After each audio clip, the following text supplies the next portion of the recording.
I probably look like right out of Connecticut, but that's not. I grew up in Canarsie in Brooklyn, and growing up in the late 70s into the 80s, hip hop was very important to me. Sneakers were very important to me. I think there's very few people doing cultural news. There's a lot of people doing hard news. A lot of people talking about running into hard news and breaking news and other things like that. And by the way, have at it.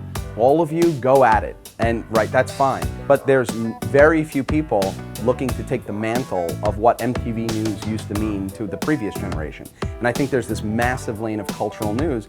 And look, we launched Complex News at the end of 2013. Last month, we did 45 million views.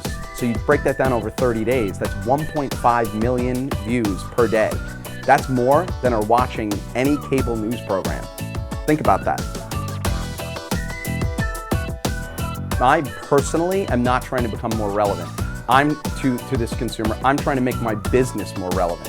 I'm never gonna come up with the talent and what that talent is, but how you frame and how you push different departments is what it's all about. It's like, okay, last time you did a great story on celebrating Kanye's birthday last year. What is the 2.0 version of that brings it to life where we are completely differentiated?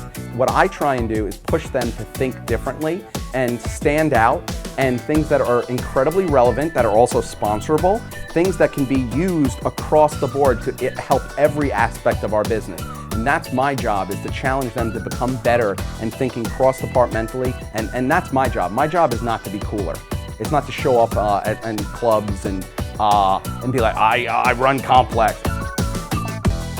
15 to 20 years ago, when I worked at magazines, everybody had to have a journalism degree, everybody had to go to the right school, everybody had to, everything had to be very in a box. With the speed at which the media, especially the online space, continues to move, mature, and iterate, the thought process is so important, and the attitude of not being afraid to change and iterate, not make everything absolutely perfect, but move very fast and make a difference. So what we look for disproportionately is insane amounts of thought process that are related to the way we look at it, an appreciation for our culture, and I love a chip on your shoulder. To me, that is so important, and we also disproportionately, I love hiring people who played team sports.